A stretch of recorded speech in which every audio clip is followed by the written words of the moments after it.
I think that's really good advice. Unless you're, I don't know, living in the wilderness or something, the majority of of times in your life where you are fearful, you're gonna have ample time to deal with it. So the best thing to do is just train yourself that, okay, if I ever get this experience, this rush, that's why I say the first thing to do is just take a breath, because that really helps you slow things down. But yeah, what you're ideally trying to do there is to slow yourself down, evaluate, okay, how imminent is the threat? Is this something that if I don't react in a split second, it's going to destroy me? Otherwise, take your time. And a lot of the times we will conflate the impact that whatever it is will have on us. You really need to be, okay, either this is going to kill me or it's not. If it's not going to kill you straight away, then you have ample time to deal with it generally. So that would be my advice for anyone like who wants to train themselves to get better at dealing with it, is to just, that's the first thing you want to do, is to learn to take a pause, evaluate, is this an imminent threat? Is this going to kill me? If not, okay, you have plenty of time to figure it out and deal with it.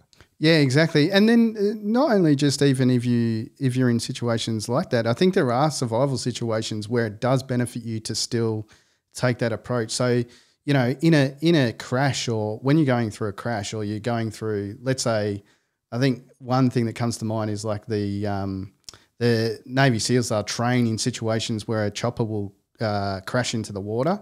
And so they'll have this massive pool with this chopper on a big arm, and they'll actually simulate the crash that actually occurs. And what I've seen that they get trained is to basically to slow down your body, because, you know, in a fearful situation, in that flight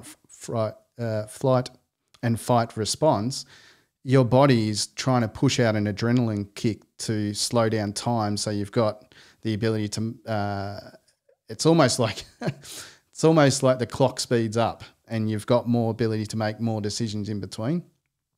But I think in a lot of situations, they say if you're in a crash, or if you're in these situations, put yourself in this position, sort of like the fetal pose, and then just try and keep yourself calm through that period of time. Whereas, you know, even when a car crash, take your foot off the pedal, just let the car come to a stop a little bit and steer it to a stop. Whereas a lot of people might try and slam on the brakes, or they might try and accelerate out of a dangerous situation, and then that actually exacerbates the problem in a lot of situations. So even in issues where your life is at risk, the ability to slow down your body during that period of time and to have more time to make decisions is going to be valuable. Yeah, I agree. I guess when I say imminent, what I mean is moments. I'm not talking about like anything longer than a few moments, which sounds like, oh, how can you make a decision in that time? But generally you can evaluate, okay, I've got a second at least to react to this. So pause, like you said, take your foot off the accelerator or whatever it is. Just, get to like a neutral state. And then from that neutral state, make a decision about where you want to progress next.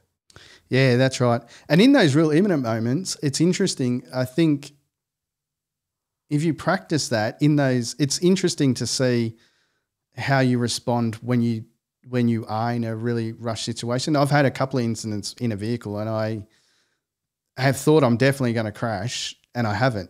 And it's been really surprising. I'm like, how did I actually miss that crash? And I still can't figure it out. It's just something that has been ingrained to deal with that situation, that just reacted in the moment and reacted correctly. So, yeah. I guess in that moment you've practiced certain things enough that when it does come about, that hopefully it works the way you want to. If you are going to react, if you have to react and not have the time to process and respond.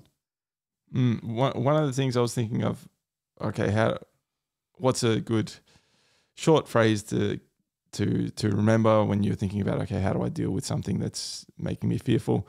And that is to acknowledge the fear and then exchange it for focus. So it's like, okay, this is telling me something's harmful. Okay, now focus my attention on whatever it's telling me is harmful, and then figure out what you want to do from there. Yeah, I'd say that's a really good strategy.